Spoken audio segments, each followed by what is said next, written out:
Hi, hello everybody. This is Bram today, bringing some news on how product management influences key financial metrics and is a strategic decision. Today I will talk at an event of corporate parity, and the event is about product design. So there will be a lot of people from R&D and product management, and the talk I want to bring is showing how that impacts key financial metrics and how innovation is a strategic choice. And to explain that, I will use the concept of the supply chain triangle. And I will start by pointing out that looking at new product introductions at NPIs, in my experience, 7 out of 10 NPIs are overstated. And that's logical. I've never met a product manager who is about to launch a new product and who says, well, this is going to be a big failure. If we are not optimistic and if we don't show perseverance, most probably as a product manager, we will never break through in the difficult markets all of us are operating in. The danger is that because, let us say, the figures are overstated, most probably the business case will also be overstated. The margins and the returns will be overstated. And what I also see from a supply chain perspective is that when we launch the first production, well, most probably the minimum order quantities that have been negotiated with suppliers were on inflated figures. Also, the first production batch we run internally easily produces up to six months of inventory. And depending on whether there are shelf life issues or a lot of product updates, I might even have some write-offs on those initial inventory. So it's clear that we need to have a good understanding of that supply chain triangle to better understand the impact of new product introductions on, let's say, the financial metrics. 7 out of 10 overstated also means 3 out of 10 understated. And of course, we don't want to be short on a new product. So what we typically do is we will have all kinds of operational firefighting, expediting costs, trying to close the gap. If I'm really in need for product and I call a key supplier, I'm quite certain that he will be able to help me out. But typically it will be at an elevated cost. So once more, to close the potential service gap, we will make extra operational firefighting costs.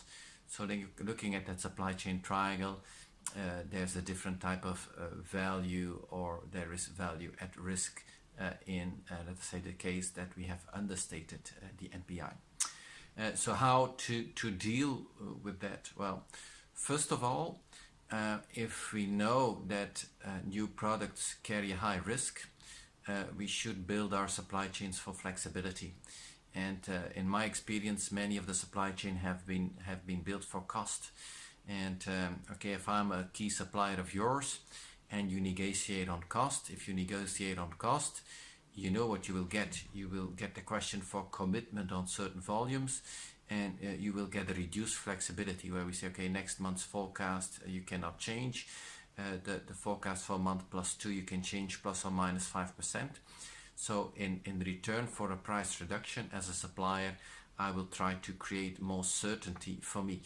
And that's really conflicting with new product introduction. So first of all, I believe supply chain people should be more clever, and instead of designing a supply chain for cost, if it's about NPIs, a supply chain should be designed for flexibility.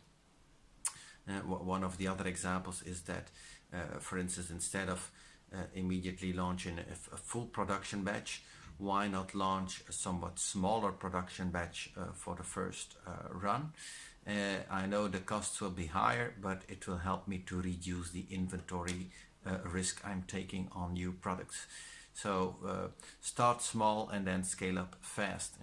That may not necessarily be the let's say, the most cost-efficient way from a first look, but it's really all about what is the cost of flexibility, and I need to compare that what is the cost of inflexibility, because if I'm not flexible, I will need to speed up the supply chain anyway afterwards for the 3 of 10 that are understated, and for the 7 out of 10 that were overstated, I will have too much inventory sitting around. I will not, let's say, be able to come in a certain good rhythm in the production. So all of that may be costs which are a little bit more difficult to quantify.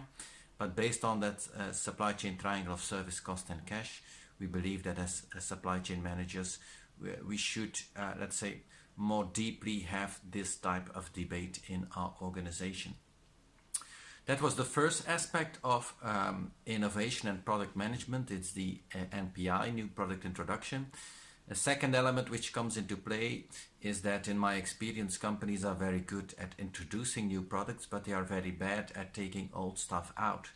And if I try to remove SKUs, I typically get pushback from sales. Oh, you cannot stop this because we sell it to customer A or B. Or I know this product is not profitable, but you need to see it as part of this product range. And if you start cutting SKUs, customers will lose interest in the product range.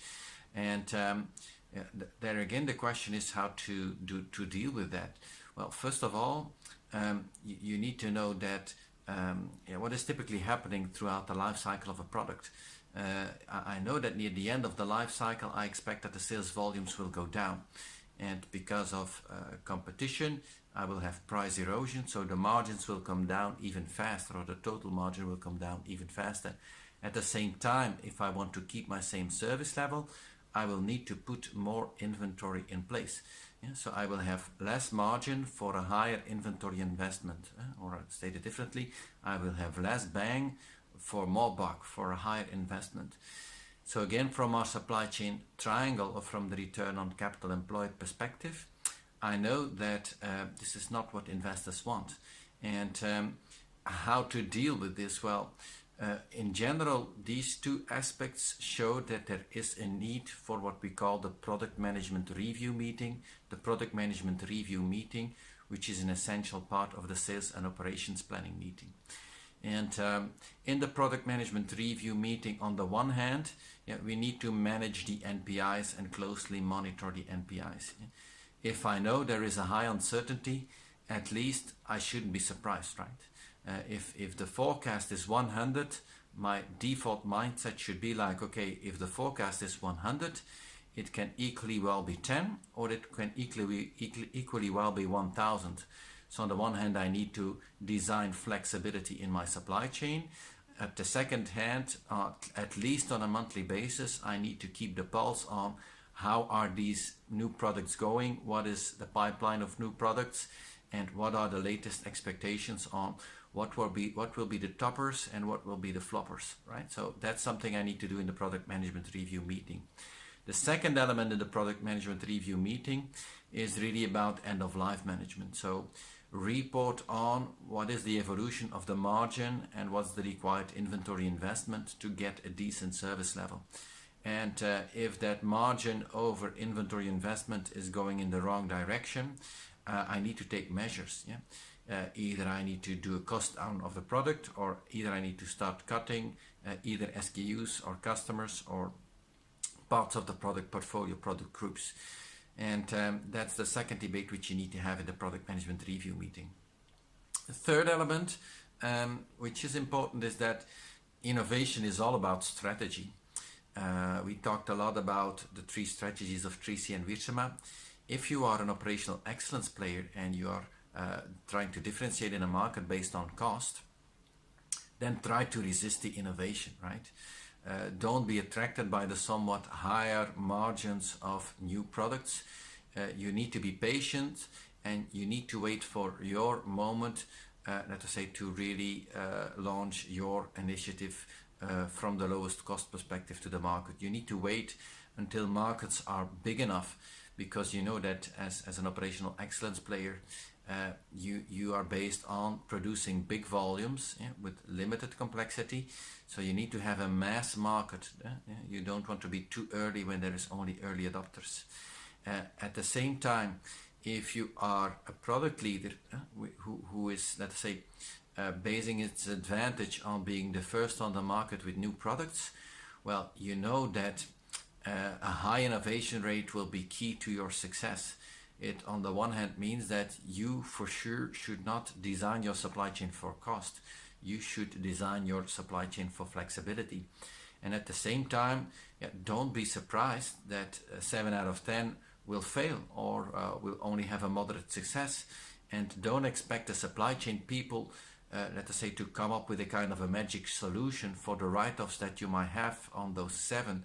As a product leader, you know that on the 3 toppers, on the 3 really successful products, the blockbusters, those will need to earn the margin to cover the losses you have made on the other 7.